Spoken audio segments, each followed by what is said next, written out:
So solve any question in just 10 seconds का आज चल रहा है हमारा वीडियो नंबर 4 और जिसके अंदर हम देखने जा रहे हैं कि केटीजी के अंदर जो है वो गैमा फंक्शन का रिलेटेड सवाल एमएससीसीटी में बहुत बार रिपीट होता है और आप बहुत से क्वेश्चंस आराम से 10 सेकंड के अंदर सॉल्व कर सकते हो जैसे ही अगर आपको ये थ्योरी पता चलेगी तो देखो बच्चों, आपको सवाल एग्जाम के अंदर मोस्टली ये जो क्वेश्चन है ये बहुत रिपीट हुआ है। 2022 का है, लेकिन मैं ऐसा नहीं बोलूंगा कि सिर्फ 22 का ही है, तो ये मेनी टाइम्स मतलब 2017, 18, 19, 20, 21, 22, 23, 24 मतलब आप हर साल के पेपर में ये क्वेश्चन देख ही लोगे। ठीक है, इस साल भी बहुत चांसेस है ये क्वेश्चन आएगा, श्योर आएगा, चांसेस नहीं है, श्योर ये क्वेश्चन आएगा। तो देखो आपको ये क्वेश्चन के अंदर क्या पूछा गया है कि molar specific heat of ideal gas at constant pressure and volume is CP and CV, तो वैल्यू ऑफ सीवी कितना होगा। तो सीवी की वैल्यू बच्चों, अब मैं आपको इसको प्रूफ नहीं करूंगा क्योंकि देखो इसको प्रूफ करने की भी है पॉइंट्स, लेकिन हमको डायरेक्ट आंसर याद रखना है कि सीवी की वैल्यू जो होगी वो r अपॉन गैमा माइनस 1 होगी। अगर आप इसको देखना चाहते हो प्रूफ के फॉर्म में तो इसके लिए मैंने एक डिटेल वीडियो बना के रखा है, बट आपको अगर यहां पर देखना है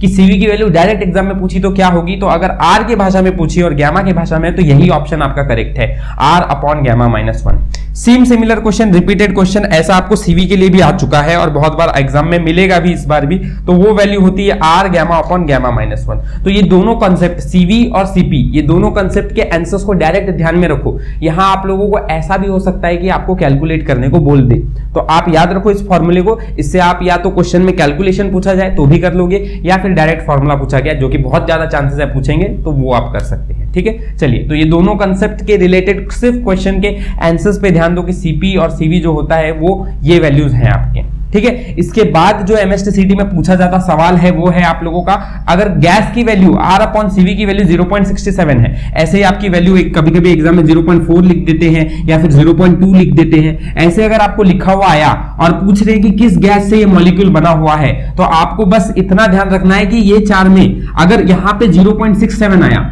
0.67 को आप ऐसे भी लिख सकते हो 2/3 है ना, 3 तो 0. यहाँ 6 आता है और फिर 7 आता है, तो देखो ऐसा भी हो सकता है कि इस जगह पे 2/3 आया हुआ होगा। ठीक है, तो एक बात ध्यान में रखना कि अगर 0.67 लिखा हो या 2/3 लिखा हो तो आपका आंसर क्या होता है, इसका मोनो एटॉमिक होता है। अब ये कैसे, तो देखो बच्चों, मोनो एटॉमिक गैमा की वैल्यू होती है आप लोगों की, इट इज 1.67। कितनी होती है, 1.67, दैट इज 5/3 होती है। ठीक है, अगर रिजिड डायटोमिक की कोई वैल्यू पूछ रहा है तो वो होता है 1.4, दैट इज आपका 7/5, और रिजिड नॉन डायटोमिक का पूछ रहा है आप लोगों को तो आप लोगों की इसकी वैल्यू होती है 9/7, दैट इज 1.2। तो देखो बच्चों, आप लोग देख रहे होंगे अगर ये 1.67 है और यहाँ पे 0.67 लिखा हुआ है, तो आप अगर इसमें एक ऐड कर दोगे तो 1.67 बन जाएगा, मतलब कि वो वैल्यू किसकी है, मोनो की। सेम वे अगर यहाँ एग्जाम में एक सीईटी में एक बार और भी सवाल पूछा था 0.4, तो 0.4 मतलब यहाँ 1.4 दिख रहा है, तो ये रिजिड डायटोमिक की वैल्यू होती है, तो इसका आंसर रिजिड डायटोमिक होगा। ऐसे आप फटाक से आंसर को सॉल्व कर सकते हो विथ देखते ही क्वेश्चन को कि वहां क्या लिखा है।